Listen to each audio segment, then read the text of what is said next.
There is a strange moment in modern animation when you realize that the characters have stopped talking to each other and started talking to the audience. A hero explains what he is feeling. A side character explains the joke that just happened. A celebrity voice appears for 5 minutes because the marketing department knows exactly which name belongs on the poster. Someone makes a pop culture reference. Another character reacts, the soundtrack swells, and the movie keeps moving at a speed designed to make sure a child never has enough time to look away. Now imagine taking everything away. No celebrity voice. No explanatory monologue. No sarcastic commentary telling you when something is funny. No character standing in front of the camera explaining his emotional journey. Instead, imagine a little clay sheep standing in a muddy field, staring at a sleeping farmer, and somehow communicating an entire personality with nothing more than the tilt of his head. That is where Shaun the Sheep movie begins, and that is why its existence feels almost rebellious. Dialogue is the lazy animator's crutch, and Aardman spent roughly $25 million proving that you could build an entire theatrical animated comedy without depending on it. Think about the absurdity of that challenge. In 2015, when animated films were becoming increasingly obsessed with enormous vocal casts, rapid-fire jokes, digital spectacle, and recognizable celebrity personalities, Aardman released an 85-minute feature in which not a single character speaks conventional English dialogue. And somehow it works. More than works. Communicates. Jokes. It builds suspense. It creates genuine emotional pain. It establishes relationships. It makes you understand exactly what Shaun wants, exactly what Bitzer fears, exactly how much the farmer means to these animals, and exactly why losing him feels like losing home itself. The real question is not how Aardman made a movie without dialogue. The real question is how they made one that never feels like it needs dialogue in the first place. Because if you grew up watching Wallace Gromit, old-school cartoons, silent comedy, or even the simple physical language of childhood, you already know something modern filmmaking sometimes forgets. Human beings can understand movement before they understand words. We recognize a raised eyebrow. We recognize hesitation. We recognize embarrassment. We recognize the moment someone looks at a door, looks at another person, and realizes that the plan has just gone horribly wrong. Shaun the Sheep movie trusts that instinct completely. It asks the audience to watch instead of wait for information to be spoken. And that becomes increasingly radical in an age where animation has become technologically capable of almost anything. CGI can create skin pores, realistic hair, microscopic particles, enormous worlds, impossible camera movements, and environments that look as though they were photographed rather than rendered. Artificial intelligence is now pushing visual generation even further, making images appear almost instantaneously. But in the middle of all that technological acceleration, there is something strangely comforting about seeing a fingerprint pressed into a piece of plasticine. You can feel the human being behind the image. You can almost imagine the animator reaching into the miniature world, moving a tiny arm by a fraction, stepping back, taking another photograph, moving it again, and repeating that process thousands upon thousands of times. The imperfection becomes the beauty. The clay does not merely represent a character. The clay reminds you that someone physically made the character. And that tactile quality is essential because Shaun the Sheep movie is ultimately a film about the value of things we become so accustomed to that we stop seeing them. Home, routine, family, work, familiar faces, the irritating person who is always there, the boring day you desperately want to escape, the farm you think is holding you back. And then, once you finally escape, you discover that the thing you wanted to get away from was also the thing that made your life meaningful. That sounds like a simple children's story. In Aardman's hands, it becomes something much more universal. So in this video we are going to pull apart exactly how this seemingly simple claymation comedy achieves something many louder, more expensive animated movies struggle to achieve: genuine visual storytelling. We are going back to the beginning, to Aardman Animations and the unusual creative decision to take a character originally designed for 7-minute television adventures and place him inside a feature-length theatrical story without giving him conventional dialogue. We are going to look at the mechanics of stop motion itself, because every joke depends on physical movement, timing, texture, weight, and the precise manipulation of tiny objects. We will examine how a group of sheep can communicate personality without sentences, how a dog can become a middle manager simply by reacting to his surroundings, and how a farmer who barely communicates verbally can still become the emotional center of the entire movie. Then we will examine the film as a piece of silent cinema, because Shaun is not simply an animated character who happens to be quiet. He belongs to a cinematic tradition that stretches backward through Charlie Chaplin, Buster Keaton, Harold Lloyd, Jacques Tati, and the entire history of physical comedy. His body is his dialogue. His environment is his exposition. His mistakes are his character development. A glance replaces a paragraph. A pause replaces a confession. A carefully timed fall replaces a punchline. And that means the movie can be understood through an entirely different language of filmmaking. We will also follow the story itself, from the opening images of a happier farm life to Shaun's desire for a day off, from the disastrous runaway caravan to the terrifying scale of the big city, from the absurd French restaurant sequence to the introduction of the relentless animal control officer Trumper, and eventually to the moment when Shaun discovers that the farmer has forgotten him. That moment is where the comedy suddenly becomes something else. The sheep who wanted freedom now desperately wants the past restored. The character who thought the farm was boring suddenly understands that routine was another word for security. And the audience understands the same thing. We will explore Shaun's psychology, Bitzer's complicated relationship with authority, Trumper's strange mixture of professionalism and obsession, Slip's role as an outsider, and the flock as a collective character whose individual personalities emerge through movement rather than exposition. We will also examine the film's themes. Why the grass always appears greener somewhere else, why fame can be a hollow replacement for identity, why home is often most valuable when we temporarily lose it, and why the people who seem most ordinary can quietly become the center of our lives. Then there is the visual symbolism, the warm greens and earthy colors of Mossy Bottom Farm, the hard blues and grays of the city, the fences, cages, doors, vehicles, disguises, and barriers that constantly separate characters from where they belong. Even the farmer's transformation into the celebrity hairstylist known as Mr. X becomes more than a joke. The man who once sheared sheep is suddenly cutting human hair.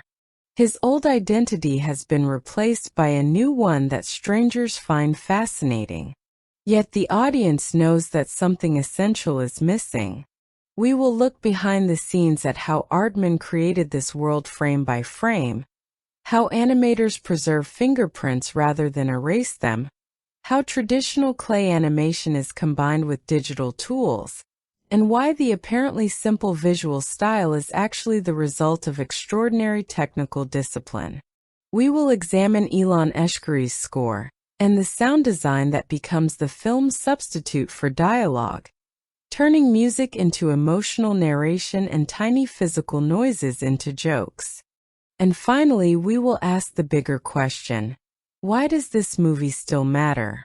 Why does a nearly silent stop-motion film from 2015 feel strangely relevant in a world drowning in content? Maybe because we are living through the exact opposite of what Shaun the Sheep movie represents. We have more voices than ever, but less time to listen. More images than ever, but less patience to look. More technological power than any generation before us, but an increasing hunger for things that feel handmade. Shaun offers a reminder that cinema does not need to explain everything. Sometimes it only needs to show us a face, a gesture, a movement, and give us enough time to understand it. And if you grew up with Wallace Gromit, you probably already know that feeling. You remember the peculiar warmth of Aardman's world. The British countryside, the sheep wandering across green fields, the slightly ridiculous machinery, the cozy homes, the muddy textures, the absurd little details hidden in the background. Before Shaun became the star of his own feature film, he was a supporting character in Nick Park's A Close Shave, first appearing in 1995 as one sheep among many in Wallace and Gromit's strange little universe. Yet there was immediately something about him. He was curious. He was clever. He was mischievous. He looked innocent enough to get away with almost anything, while possessing the exact amount of intelligence required to cause absolute chaos. The television series transformed that side character into an international icon. The stories became shorter, simpler, and almost entirely visual. The farm became a miniature society where sheep, pigs, dogs, and humans interacted through an endlessly renewable supply of physical comedy. And by the time the feature arrived, Shaun had become recognizable far beyond Britain. His adventures had traveled across international markets, proving that his appeal did not depend on British dialogue or cultural translation. That is perhaps the most beautiful irony of the entire experiment. The less Shaun says, the more people can understand him. A child in Britain can understand Shaun. A family in Japan can understand Shaun. A viewer in Brazil can understand Shaun. Someone watching decades later can still understand Shaun. Because the language is not English. It is embarrassment, curiosity, greed, fear, affection, impatience, guilt, and relief. It is the language every human being already knows. And once you realize that, the film begins to look very different. It is no longer simply a cute children's movie about sheep. It is a deliberate experiment in cinematic communication. It asks what happens when filmmakers trust the audience enough to remove the explanation. And the answer is surprisingly powerful. The movie begins by reminding us what life used to feel like before Shaun's boredom took over. Through a nostalgic home video-style montage, we see Shaun, Bitzer, and the farmer during happier years. The images have the emotional quality of memories. Simple days, familiar routines, a sense that everyone belongs exactly where they are. But then the present arrives, and the warmth seems to have faded. The farmer is older. The farm operates according to a repetitive schedule. Morning becomes work. Work becomes chores. Chores become sleep. Then the cycle starts again. Shaun looks at this routine and sees imprisonment. Bitzer looks at the same routine and sees responsibility. That difference tells us almost everything about their personalities. Shaun is the rebel. Bitzer is the rule keeper. The farmer is the center around which both of them orbit.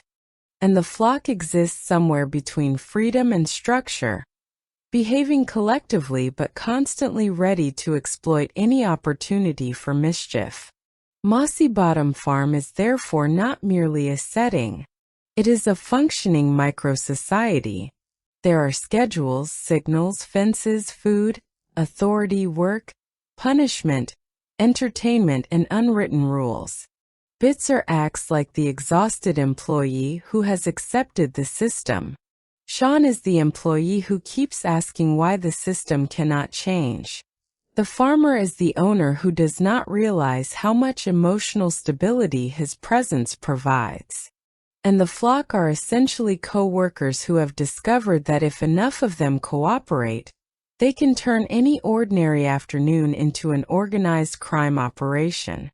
The inciting incident comes from Shaun's desire for one thing that seems completely harmless: a day off. The plan is deceptively simple. If the farmer could be kept asleep for long enough, the sheep could take control of the farm and enjoy a little freedom. But Shaun's flaw is that he sees the immediate problem, and not the consequences waiting beyond it. He has spent so much time imagining what life would be like without responsibility that he never considers what responsibility actually means. The prank begins as comedy because Shaun thinks he is controlling the situation. Then the caravan starts moving. Suddenly the joke has momentum. The farmer is carried away from the farm. The vehicle rolls toward the city. Bitzer gives chase.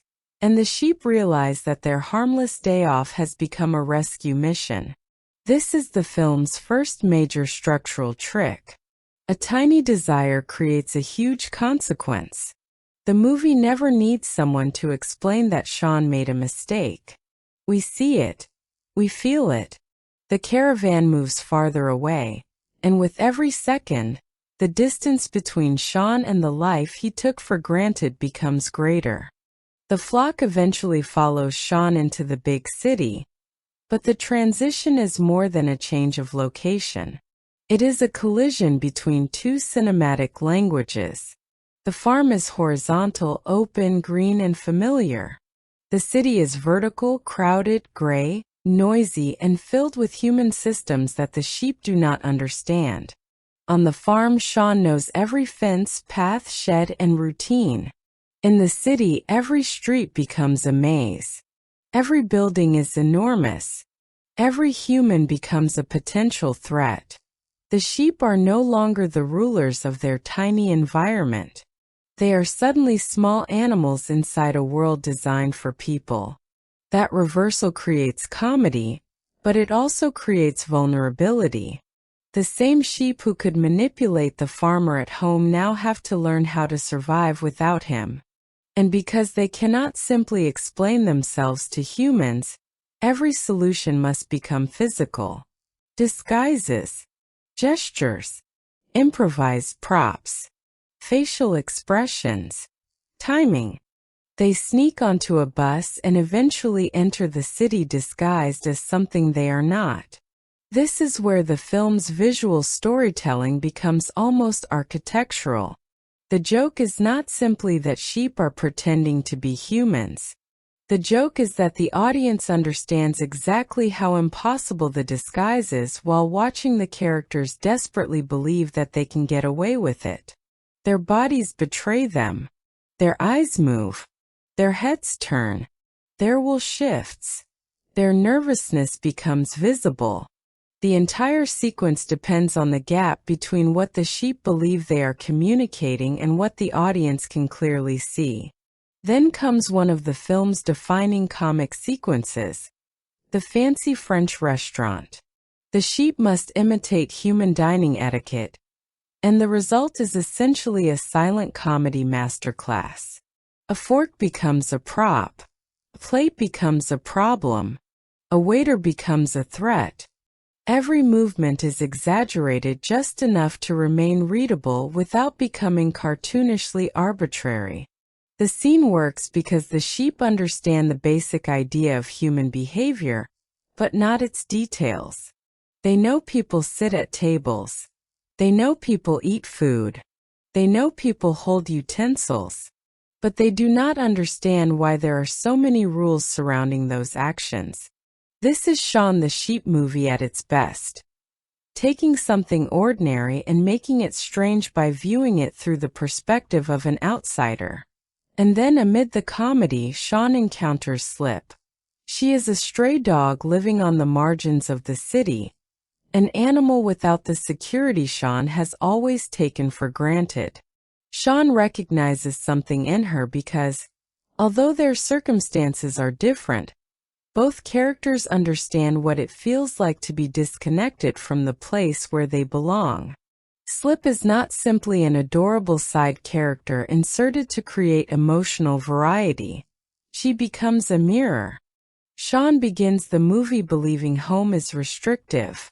Slip has no home at all. That difference gradually forces Shaun to reconsider his definition of freedom. If freedom means having nowhere to belong, then perhaps it is not freedom at all. Perhaps it is loneliness. Meanwhile, the city introduces a new kind of authority in the form of a Trumper, the animal containment officer. Trumper is one of those characters whose comedy becomes funnier the more seriously he takes himself. His job is relatively simple: capture stray or dangerous animals. But Trumper approaches the task like a military campaign. He sees himself as an elite professional. He treats every animal as a tactical problem. His movements are aggressive, precise, and completely disproportionate to the actual situation. This makes him a perfect antagonist for Shaun because they represent opposite philosophies. Shaun is improvisation. Trumper is control. Shaun sees living beings as individuals. Trumper sees them as problems to be contained. Shaun's world is messy but affectionate. Trumper's world is orderly but emotionally empty. The conflict therefore works on two levels. On the surface, it is a chase between sheep and an animal control officer. Underneath, it is a battle between spontaneous community and institutional control. Eventually, Shaun and Bitzer are captured and thrown into the city animal shelter, and the adventure becomes much darker. Until this point, the city has been an exciting playground. Now it becomes a cage. The visual motif of fences and containment becomes literal. Shaun has crossed from a world where he could wander freely into one where his movement is controlled by someone else. The joke has finally become a consequence. And just as Shaun begins to understand how much he has lost, the farmer's story takes an even stranger turn. After the accident, he suffers a head injury and develops amnesia. He no longer remembers Shaun, Bitzer, or the farm in the way he once did. Instead, his life takes an absurd new direction. He becomes a celebrity hairstylist under the name Mr. X, gaining fame because of an unexpected talent that is itself connected to his old agricultural life. The man who used to shear sheep is now cutting human hair. The physical skill has survived, but the meaning has changed. He has become successful in a world that does not know who he really is.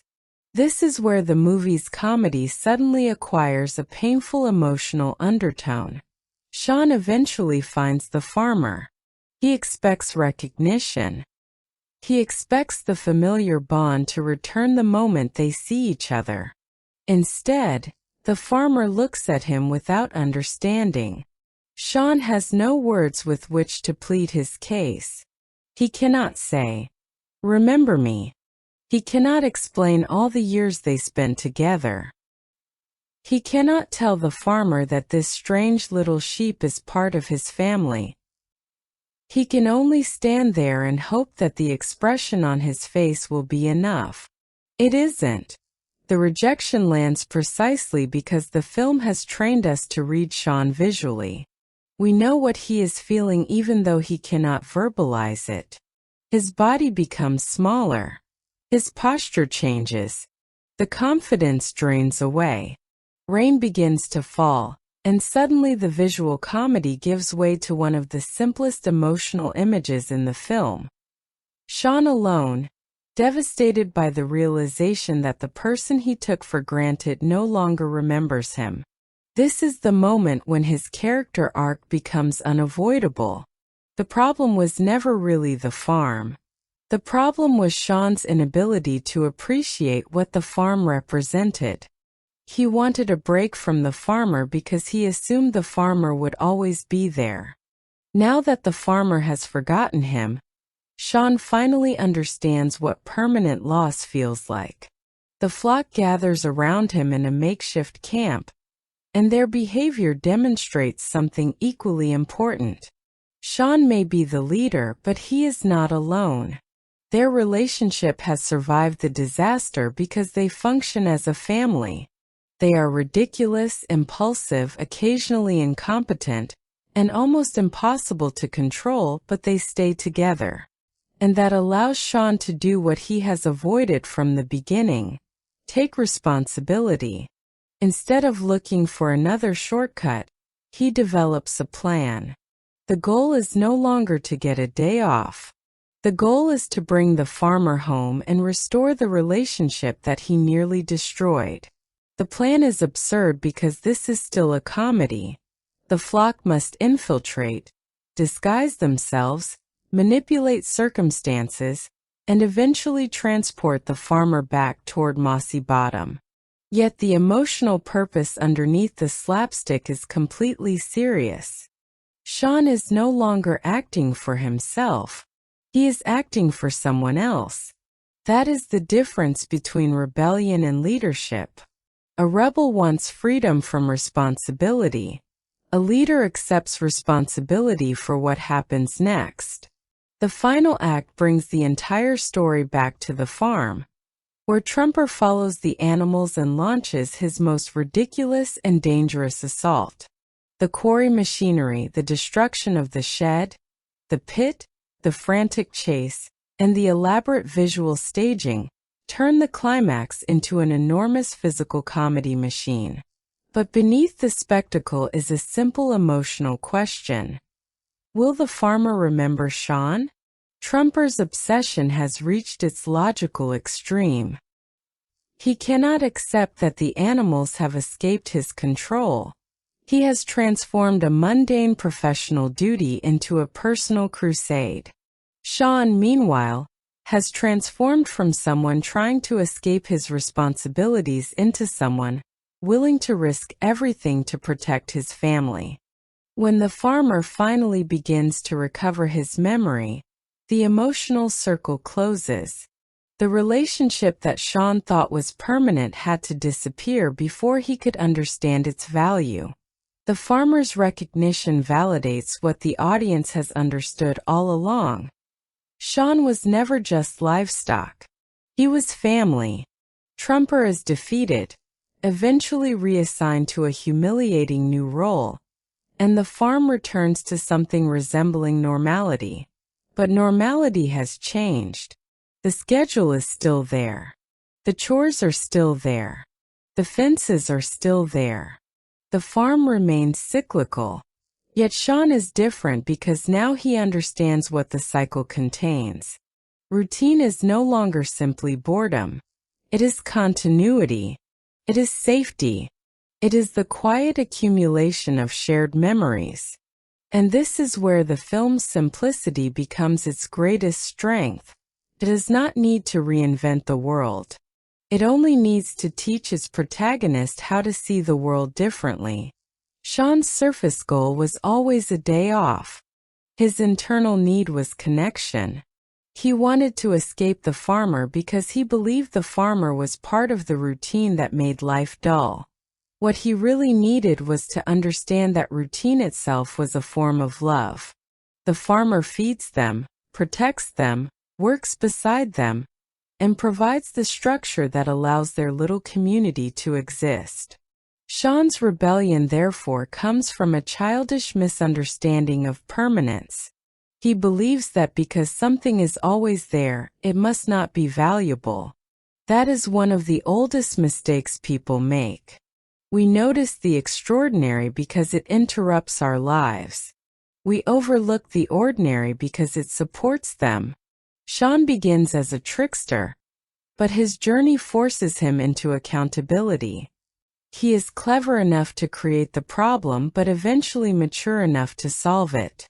His greatest victory is not defeating Trumper. It is accepting that his choices have consequences. That is why the farmer's amnesia hurts him so much. It represents his deepest fear, replacement. If the farmer can forget him, perhaps Shaun was never as important as he thought. The story resolves that fear by showing that memory may disappear temporarily, but relationships leave deeper traces. The farmer can forget Shaun's name, his face, and their shared routines, but the emotional bond remains waiting to be rediscovered. Bitzer provides another dimension to Shaun's personality. Where Shaun is impulsive, Bitzer is procedural. Where Shaun sees possibilities, Bitzer sees problems. He behaves like the middle manager of the farm, constantly trying to keep everyone else from destroying the workplace. Yet their rivalry is affectionate. Bitzer is not simply an authority figure standing against Shaun. He is the sibling who complains about Shaun's behavior while following him into danger anyway. Their relationship demonstrates one of the film's quietest ideas. Responsibility and freedom do not have to be enemies. Bitzer's discipline protects Shaun's world, while Shaun's imagination prevents that world from becoming completely stagnant. Together they create balance. The farmer occupies the emotional center, while the flock provides the collective energy that makes the film feel alive. Timmy's small size and unpredictability make him a natural source of visual jokes. Shirley's enormous physical presence turns simple actions into slapstick events. The pigs represent the farm's chaotic undercurrent, always ready to exploit a moment when authority disappears. None of these characters needs a conventional character speech because their bodies already function as characterization. You know who Shirley is because of how she moves. You know Bitzer is anxious because of how quickly he reacts. You know Shaun is confident because of the way he walks into situations as though he has already solved them. And that is one of Aardman's most impressive achievements. Personality has been converted into motion. Trumper operates differently. He is built around control. His motivation is not simply hatred of animals. He wants dominance over chaos. He wants his environment to obey him. His profession gives him a sense of identity, and every escaped animal represents a personal challenge to that identity. This makes him funny because he takes himself far too seriously, but it also makes him thematically useful. Trumper is what happens when order loses empathy. Shaun represents disorder with love. Trumper represents order without it. The film never needs to give Trumper a philosophical speech because his behavior reveals the philosophy. He sees the city as a system. Animals are objects that must be captured and processed. Shaun sees the farm as a community. That distinction is the true conflict. Trumper is therefore not evil in the traditional fairy tale sense. He is hyperconformist. He cannot tolerate anything outside the boundaries of his professional worldview. His tragedy is that he mistakes control for competence. He believes that if everything is contained, everything is safe. But the film argues that living things are not meant to be completely contained. They need freedom, relationships, mistakes, and affection. That is why Trumper is such a perfect opposite to Shaun. Shaun creates chaos because he cares about freedom. Trumper creates order because he cares about control. Both are powerful forces. Only one understands people, or in this case, animals. Slip deepens this contrast because she represents the cost of having no stable home at all. Shaun initially wants to escape the farm. Slip wants somewhere to belong.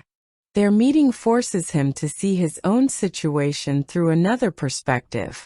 In a story filled with sheep pretending to be human, Slip is the character who most clearly reminds us that belonging is not a luxury. It is a psychological need. Even the flock functions as more than a comedy ensemble. They are a visual chorus. Their synchronized reactions can communicate the mood of the group instantly. When one sheep panics, another responds. When an idea appears, everyone looks toward Shaun. When something ridiculous happens, their collective body language becomes a punchline. This ensemble design allows Aardman to create jokes without sacrificing emotional unity. Every character can contribute to the gag, while still reinforcing the idea that these animals belong together. The movie's themes emerge naturally from this structure. The most obvious is gratitude.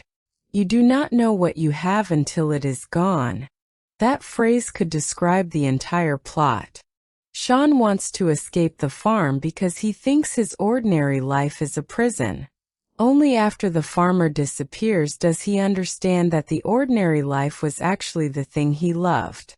The film therefore becomes a quiet critique of dissatisfaction. Modern culture constantly encourages us to upgrade. Better job, better house, better city, better lifestyle, more followers, more recognition, more novelty. But Shaun's journey suggests that endless novelty can become its own form of emptiness. The big city offers excitement, but it does not offer belonging.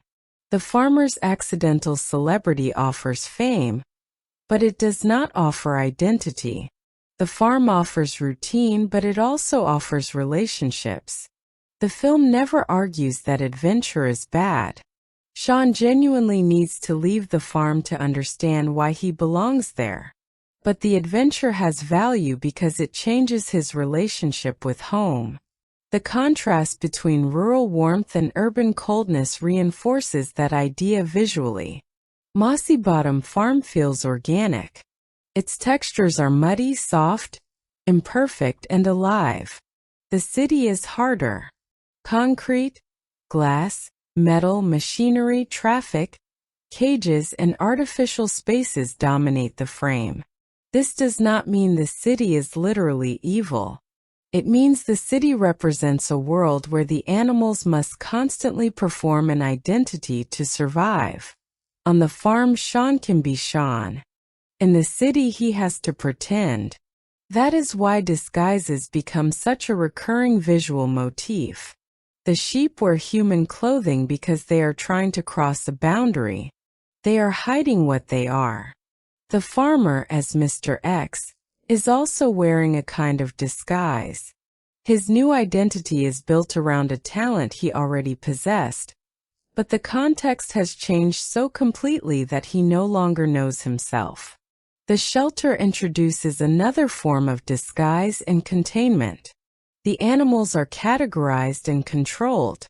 Everywhere the characters go, the film asks the same question. Who are you when your environment tells you to become someone else? The farmer's hair salon provides one of the strangest and funniest metaphors. His old job was shearing sheep. Now he styles human hair. The physical action is almost identical, cutting hair. But the social meaning is completely different. On the farm, it is maintenance. In the city, it becomes artistry and celebrity. The farmer suddenly receives attention for a skill that nobody on the farm ever considered extraordinary. That is an insightful joke about fame. Sometimes the world does not change your talent. It changes the value other people assign to it. Mr. X becomes famous because the city has decided his ability is fashionable. Yet Shaun does not care about his celebrity. Shaun simply wants his farmer back. That is why the emotional stakes cut through the satire. Fame can attract strangers, but it cannot replace the people who knew you before you became famous. The film also quietly comments on consumer culture and the strange machinery of modern identity. The city is filled with signs, advertisements, restaurants, businesses, technology, and people constantly performing roles. The animals survive by copying those roles. The humor comes from watching them fail to understand the social rituals humans consider normal.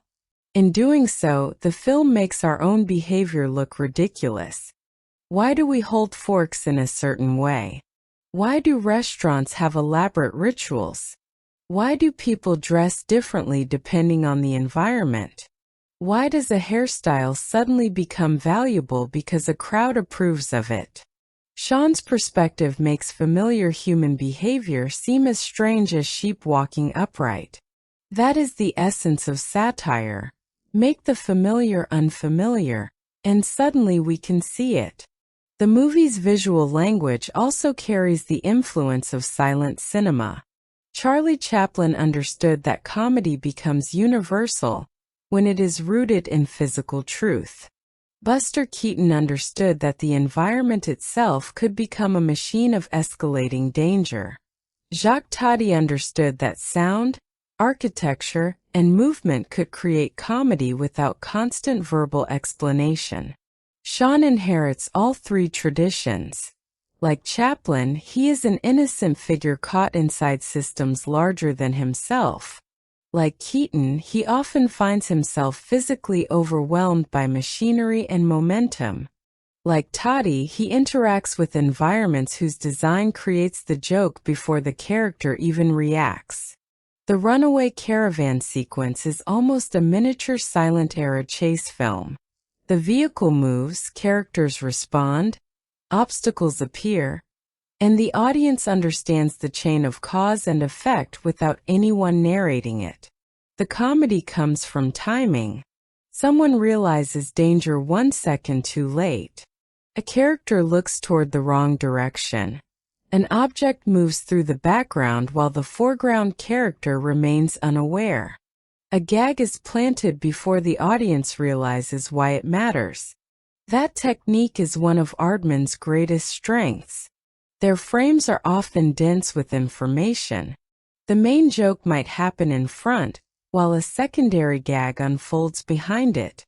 A sheep may react to something while another sheep quietly creates a completely separate problem. This is why the film rewards rewatching. The first viewing gives you the story. The second gives you the architecture of the joke. Stop motion makes this especially impressive because every background gag requires physical planning. An animator must decide where an object goes, how far it moves, and exactly when the audience should notice it. The illusion of spontaneity is built through enormous amounts of preparation. Technically, stop motion works through a deceptively simple principle. Move an object slightly, photograph it, move it again, photograph it again, and repeat until those individual frames create the illusion of movement. But the simplicity of the principle hides the complexity of the craft. At 24 frames per second, every second of animation requires 24 carefully staged images. Multiply that by an 85-minute feature, and the scale becomes difficult to comprehend.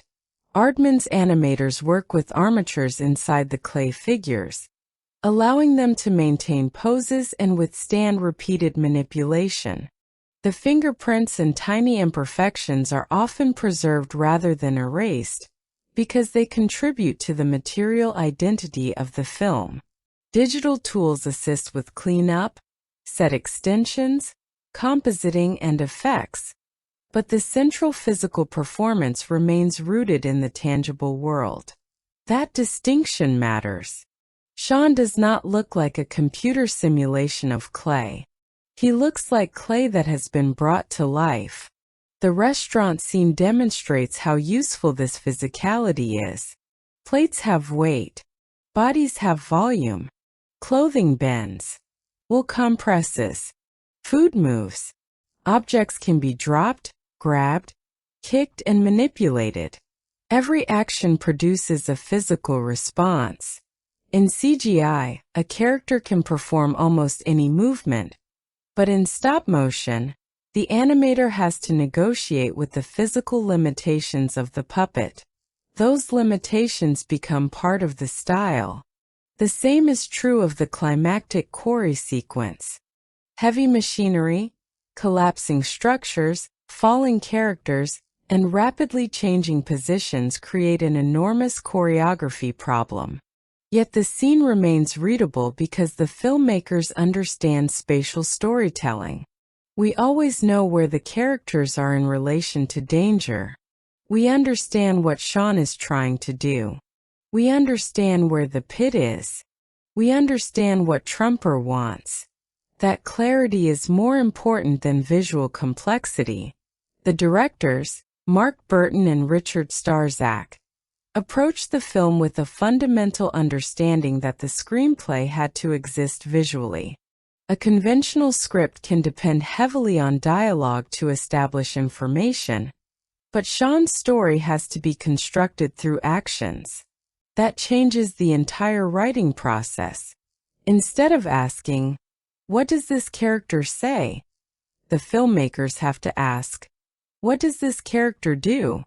Instead of explaining an emotion, they must create a situation that allows the emotion to emerge. Instead of telling us that Shaun feels guilty, they place him in the rain, separated from the farmer, and let his posture communicate the rest. This is why the film's silence never feels empty. Silence is not the absence of storytelling. Silence is the medium through which the storytelling occurs. The characters do make sounds. There are bleats, grunts, squeals, sighs, noises, and bits of human vocalization. But these sounds are not conventional dialogue. They function more like emotional punctuation. The use of gibberish or Gramelot-like vocalization allows characters to have personality without tying the movie to one language. A grunt can mean frustration. A squeal can mean panic. Pause can mean suspicion. A bleat can become a question. Because the meaning comes from context, the film remains internationally accessible. And that accessibility becomes a major commercial advantage. The fewer words a film contains, the fewer linguistic barriers it creates.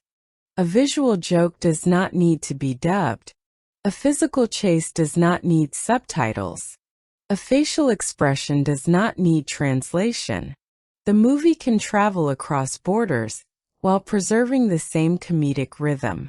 Music takes over the role that dialogue normally performs.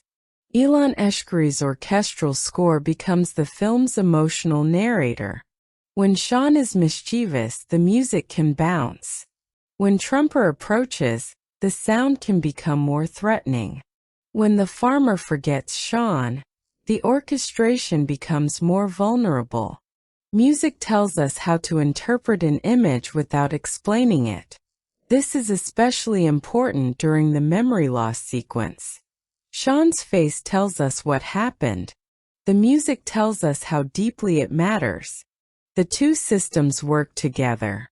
The score also helps control pacing. Comedy requires rhythm, and rhythm is not merely visual. It is auditory. A gag becomes funnier when the sound arrives at exactly the right moment.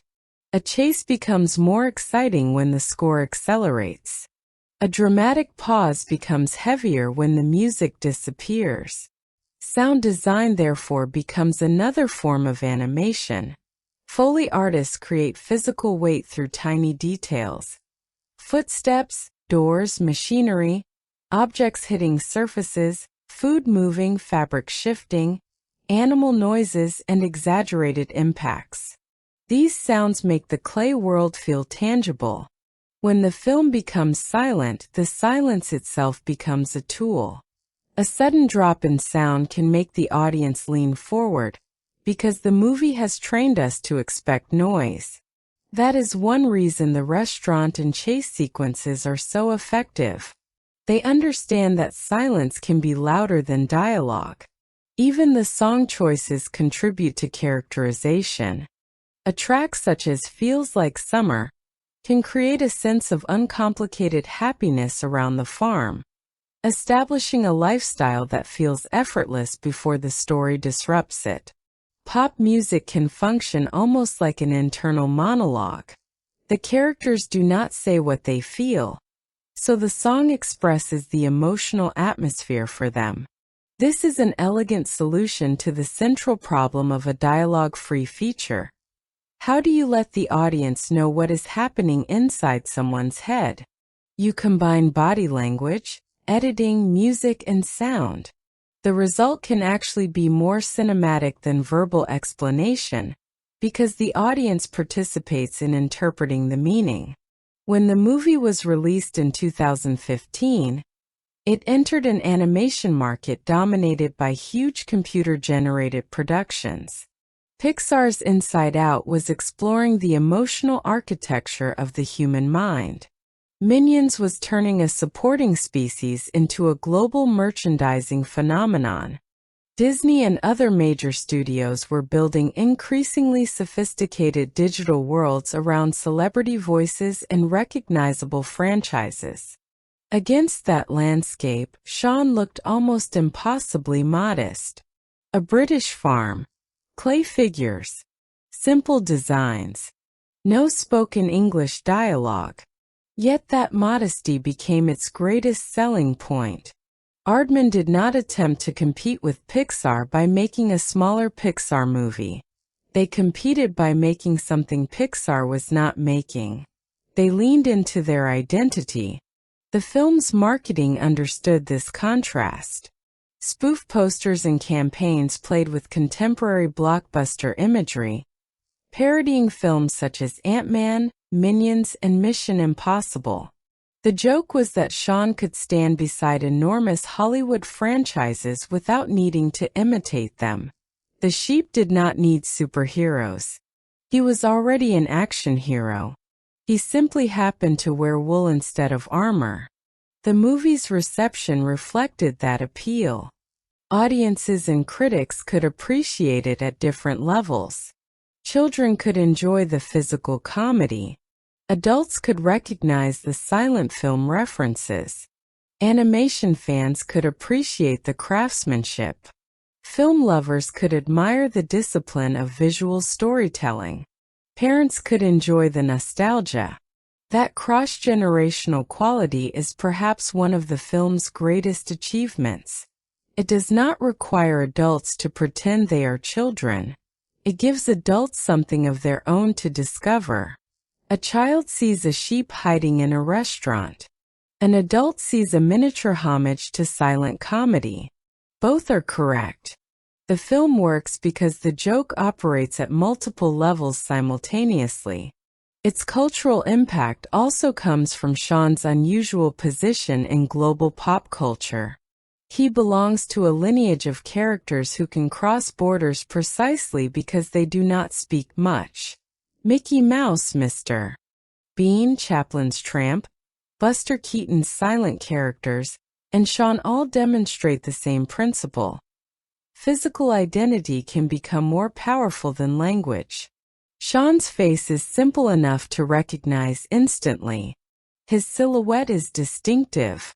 His behavior is consistent. His world has a clear visual grammar. These are the foundations of an international character. The later success of Farmageddon and subsequent Shaun projects demonstrates that the experiment was not a one-time novelty. The character had become a durable global property. His world could expand because the central language remained visual. And that brings us to the question of critical reception.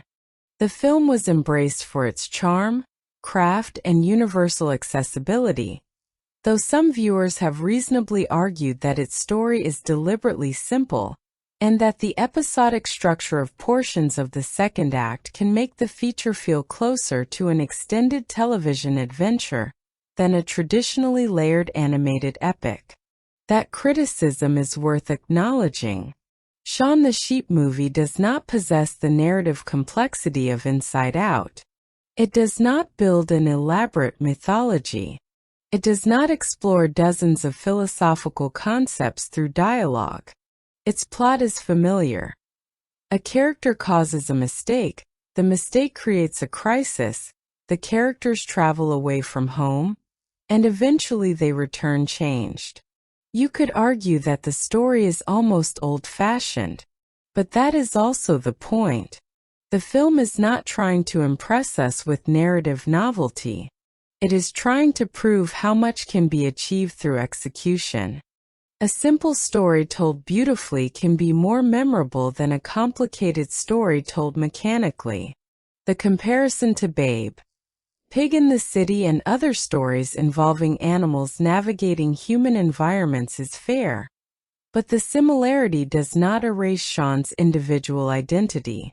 What makes Shaun unique is the specific language of Aardman's comedy. British understatement, tactile absurdity, silent film rhythm, and an almost obsessive commitment to visual detail. The absence of dialogue also creates a legitimate limitation. There are emotional moments where spoken language could theoretically provide greater psychological specificity. Shaun cannot explain the exact nature of his guilt. The farmer cannot articulate what his memory loss feels like.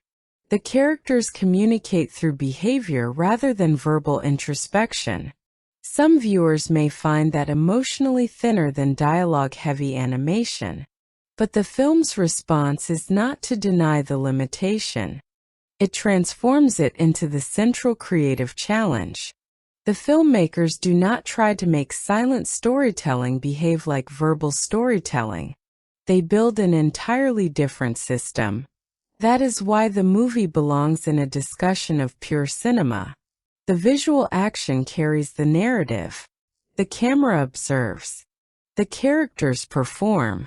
The audience interprets. It is almost a return to the medium's earliest instincts.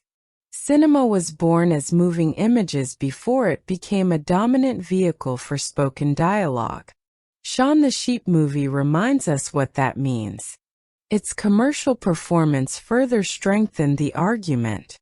Produced on a relatively modest budget compared with major CGI tentpoles and earning well over $100 million worldwide, the film demonstrated that stop-motion could still function as an international theatrical proposition.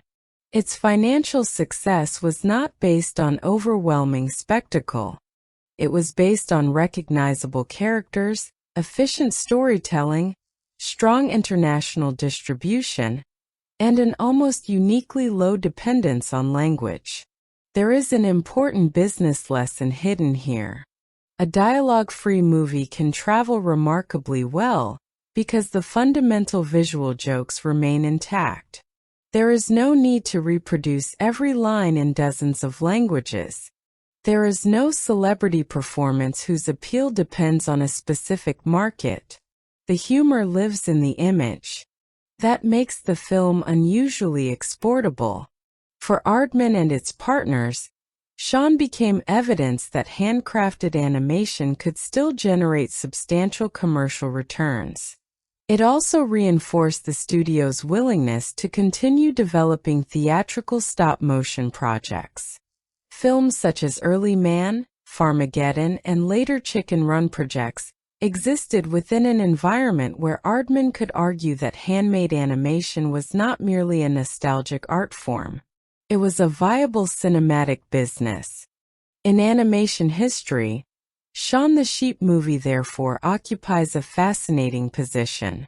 It arrived at a time when digital animation was becoming increasingly dominant and reminded audiences that stop-motion was not an obsolete technology waiting to disappear.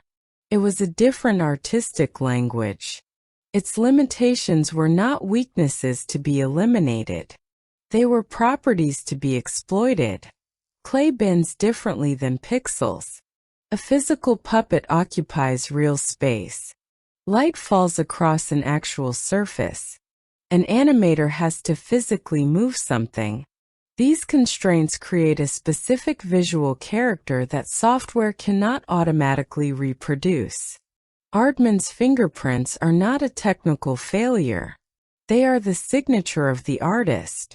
That distinction becomes even more meaningful when we consider how the film ages. Technology references can become dated. Phones change. Interfaces change.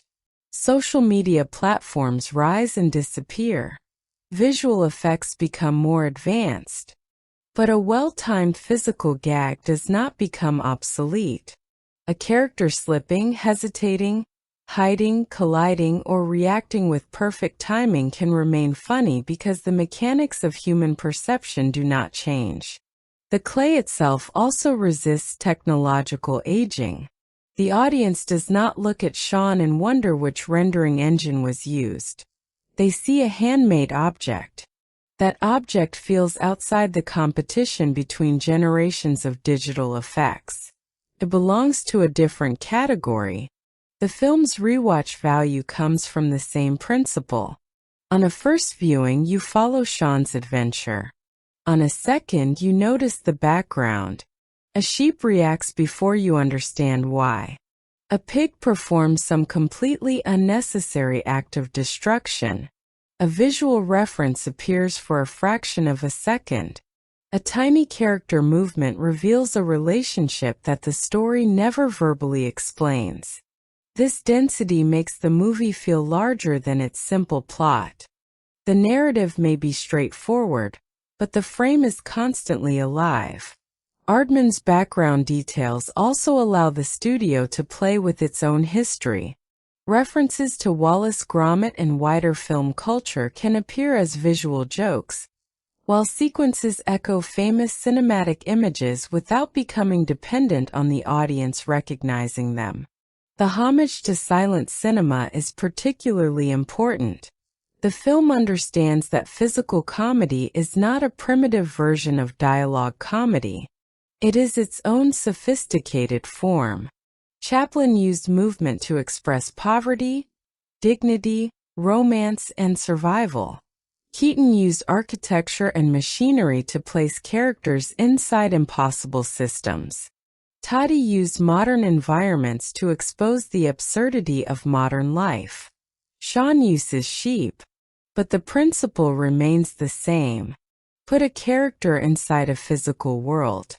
Give that world rules. Then let the character's personality collide with those rules. Comedy emerges from the collision. The deeper meaning of Shaun the Sheep movie is therefore larger than its plot. It is a defense of attention. The film asks us to slow down enough to observe.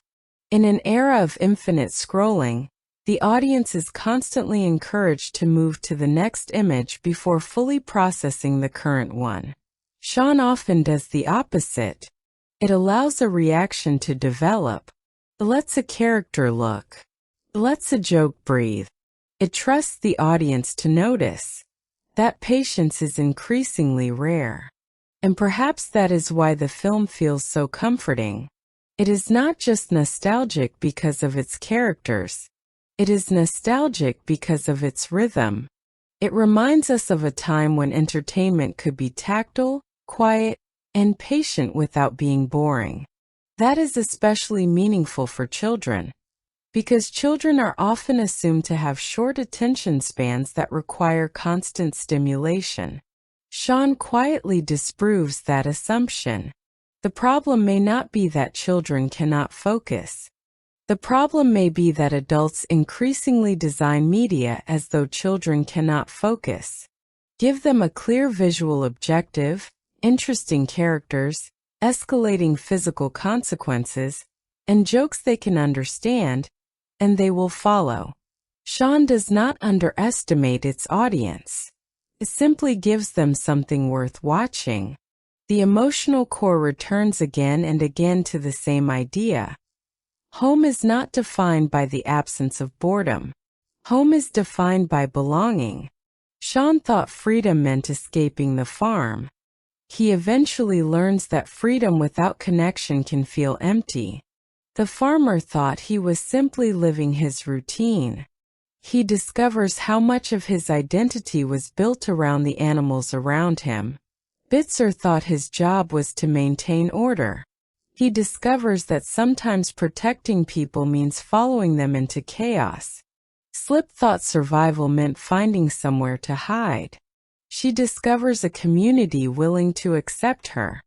Even Trumper, in his own distorted way, reveals the danger of allowing a role to consume the person performing it. He becomes so committed to being an animal control officer that he forgets to see the animals as living beings. That makes him the thematic opposite of the farmer.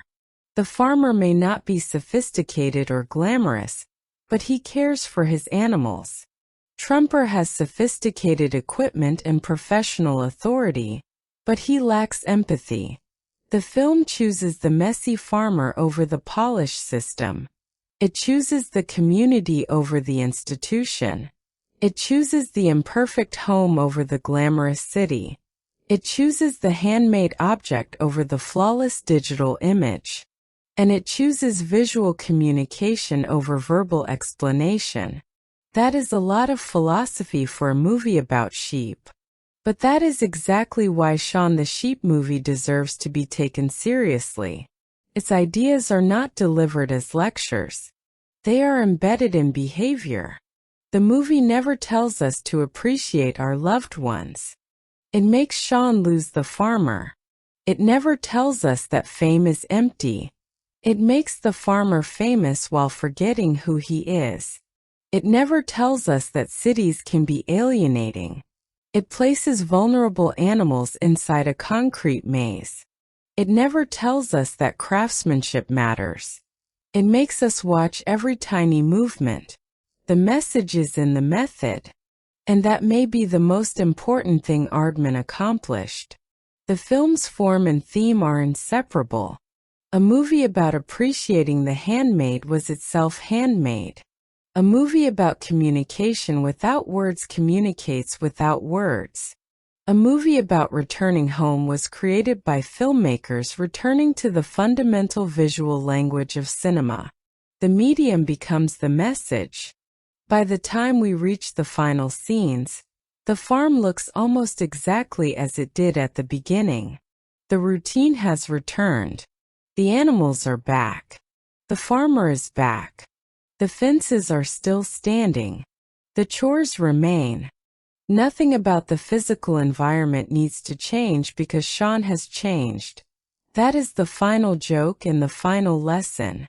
We spend so much of our lives trying to change the environment when sometimes the real transformation needs to happen inside the person looking at it. The same field can feel like a prison one day and a sanctuary the next. The same routine can feel exhausting when we take it for granted and precious when we fear losing it. Shaun returns home not because the farm has become more exciting, but because he has finally learned how to see it. And perhaps that is why the movie's silence feels so powerful at the end. There is no speech explaining what Shaun learned. There is no narrator telling us that he has matured. There is no sentimental monologue from the farmer. We simply watch them together. The relationship has been restored. The audience understands. That is enough. If you judge Shaun the Sheep movie only by the complexity of its plot, you might conclude that it is charming but simple. If you judge it by the sophistication of its animation, timing, visual language, sound design, character construction, and emotional restraint, it becomes something much more impressive. It is a near-perfect demonstration of how much cinema can accomplish without relying on words. Its greatest strength is discipline. Every gesture matters because dialogue cannot carry the scene. Every pause matters because exposition cannot fill the silence. Every sound matters because the soundtrack must help define emotion. Every set matters because the environment becomes part of the story. Every fingerprint matters because the physical surface is part of the film's identity. The result is a work that feels simultaneously ancient and modern. Ancient because it draws from silent comedy and physical storytelling. Modern because it uses sophisticated stop-motion technology, digital compositing, orchestral scoring, and international distribution. It sits between eras. It reminds us where animation came from while proving that the form can still move forward without abandoning its roots. That is why calling Shaun the Sheep movie a children's movie feels incomplete. It is certainly accessible to children, but accessibility is not the same thing as simplicity. A child can enjoy the joke while an adult studies the timing.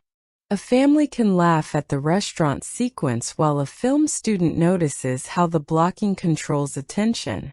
An animator can admire the clay while a casual viewer simply feels warmth. Great cinema can accommodate all of those readings at once. And that is exactly what Shaun does. It is not trying to prove that dialogue is bad. It is proving that dialogue is not necessary when the visual storytelling is strong enough. That distinction matters. The goal is not silence for its own sake. The goal is clarity. If a character can communicate an idea through movement more powerfully than through words, then movement should win. If a joke is funnier because nobody explains it, then nobody should explain it.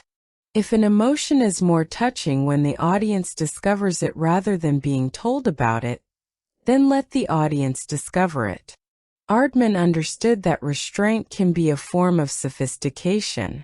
The film's weaknesses are therefore easier to appreciate because they exist inside such a confident structure. The story is simple.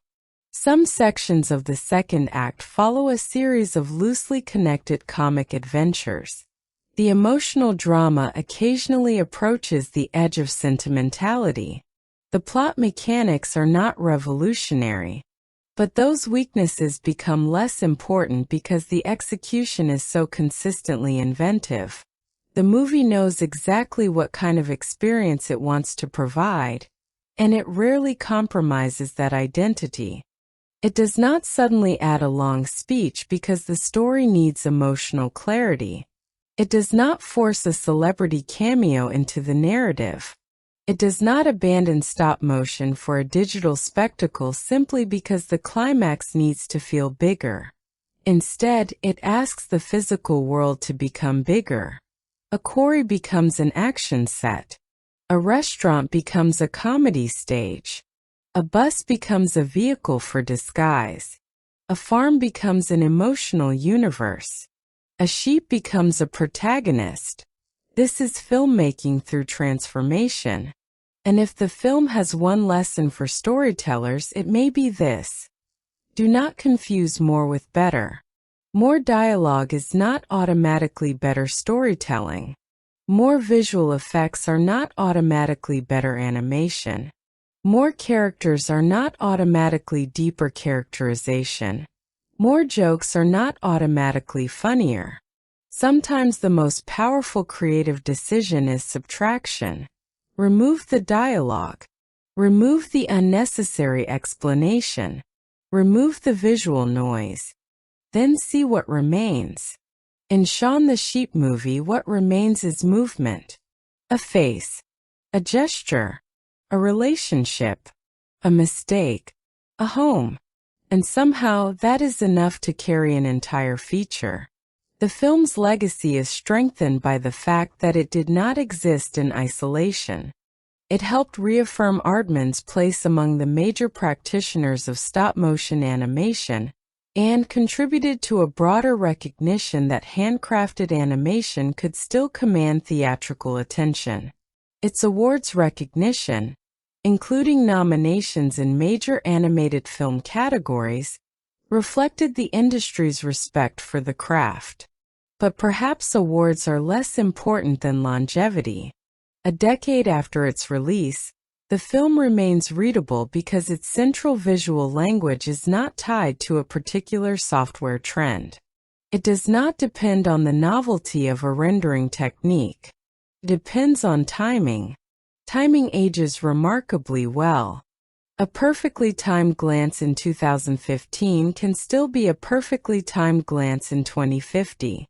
A character walking into the wrong room remains funny.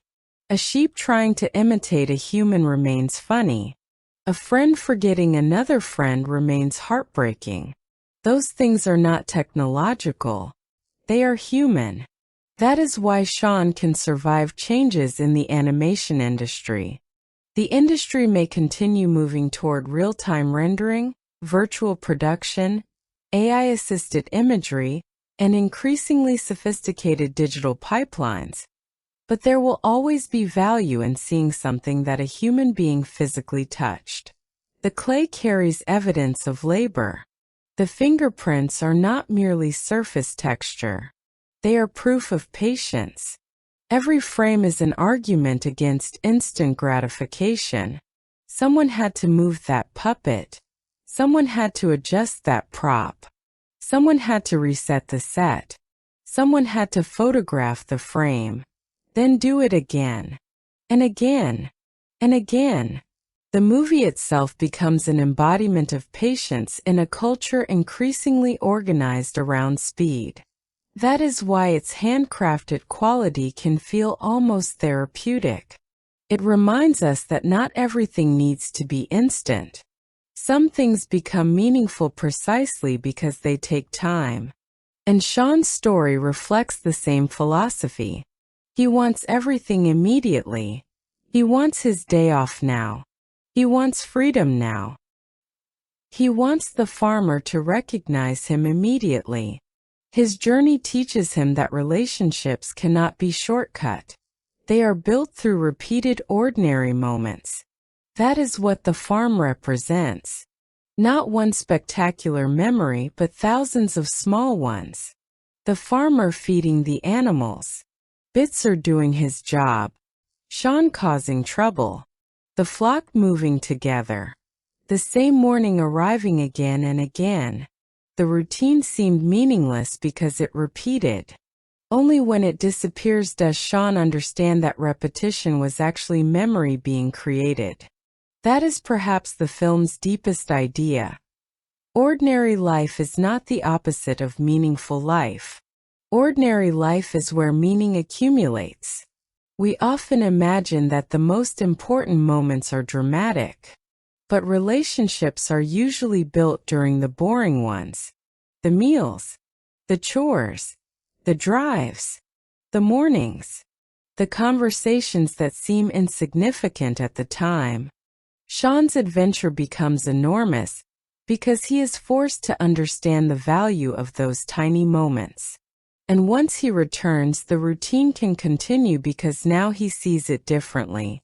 That makes the ending emotionally satisfying without needing a grand transformation of the world. The world does not have to change. Shaun does. And perhaps the audience does too. If you watch the opening again after finishing the movie, the farm no longer looks boring. It looks precious. The same visual elements carry different emotional weight because you know what Shaun will eventually risk losing. That is sophisticated storytelling. The film changes the meaning of earlier images without changing the images themselves. It turns routine into nostalgia. It turns boredom into comfort. It turns a farm into home. And that is the final reason Shaun the Sheep movie deserves its place in the conversation about great animation. It is not great because it is loud. It is great because it knows when not to be loud. It is not great because it explains every emotion. It is great because it trusts the audience to feel them. It is not great because its plot is unprecedented. It is great because every familiar beat is executed with extraordinary precision. And it is not great simply because it is made of clay.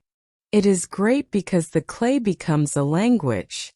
Shaun, Bitzer, the farmer, Slip, Trumper, and the entire flock communicate through movement, posture, rhythm, sound, and space. They prove that the oldest tools of cinema are still among the most powerful. A face, a body, a camera, piece of music, a little time. That is all you need. In the end, Shaun the Sheep movie is a reminder that cinema was born as a visual art form. Before characters had long speeches, they had faces. Before stories were explained, they were shown. Before animation became a technological arms race, It was the act of bringing still images to life one frame at a time. Aardman understands that history and does not treat it as something primitive. They treat it as something worth preserving. That is why the movie feels like both a tribute and a challenge.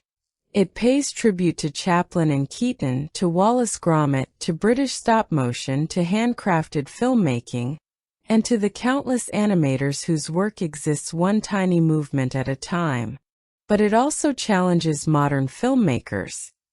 If your characters have to explain everything, perhaps the problem is not that the audience needs more information. Perhaps the image is not doing enough. Shaun does not ask us to listen harder. It asks us to look closer. And once you start looking closer, the entire movie opens up. You see the psychology in the posture. You see the symbolism in the cages. You see the history in the visual references. You see the comedy in the timing. You see the emotional architecture in the music. You see the craftsmanship in every surface. Most importantly, you see the human touch.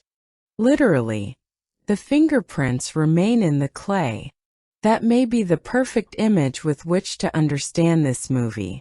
In a world increasingly filled with images that can be generated, altered, copied, optimized, and reproduced at incredible speed, Shaun the Sheep movie reminds us of the strange emotional power of something that someone had to physically make. Every frame contains evidence of effort. Every movement contains evidence of patience. Every joke contains evidence of planning. And every silent reaction contains an invitation to participate. The movie does not tell us what to feel.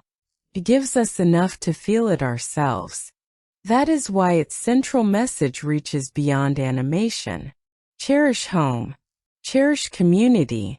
Notice the people and creatures who are always there. Do not assume permanence means insignificance. And do not confuse novelty with happiness. Sometimes the thing you are desperate to escape is the thing that has been quietly holding your life together. Shaun needed to leave Mossy Bottom Farm to understand that. We sometimes need the same lesson. And maybe that is why this little clay sheep has lasted. Because beneath the wool, the slapstick, the absurd disguises, the runaway vehicles, the animal control officer, the celebrity hairstylist, and all the beautifully constructed chaos, Shaun is telling a story we already know. We get bored. We want more. We leave. We discover the world is bigger and colder than expected. We make mistakes. We lose something precious. And eventually, if we are lucky, we find our way home. When we do, the home may look exactly the same. The people may look exactly the same. The routine may still be waiting for us. But we are not the same person who left. That is Shaun's real adventure. Not the journey from the farm to the city and back again, but the journey from taking everything for granted to finally understanding its value. And Aardman tells that entire story without ever needing Shaun to say a word. So if there is one thing to remember from this film, it is not simply that stop-motion animation can still compete with CGI. It is that visual storytelling can still compete with noise. In fact, sometimes it can defeat noise completely. A tiny sheep looking at a familiar farmer can say more than a page of dialogue. A pause can be more powerful than a monologue. A musical cue can reveal more than an explanation. A fingerprint in clay can remind us more about humanity than the most realistic digital image ever rendered. Shaun the Sheep movie understands all of this. It understands that the audience is intelligent. It understands that children can watch. It understands that adults can rediscover. And most importantly, it understands that cinema does not have to shout to be heard. Sometimes it only needs to look at us, wait a second, tilt its head, and trust that we understand.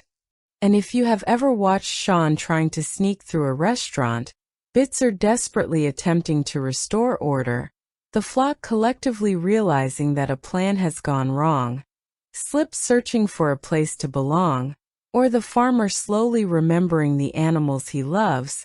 Then you have already experienced the argument Aardman is making. Words are useful, but they are not the heart of cinema. The heart is movement. The heart is expression. The heart is connection. And somewhere beneath all that clay, that is what Shaun the Sheep movie has been saying all along.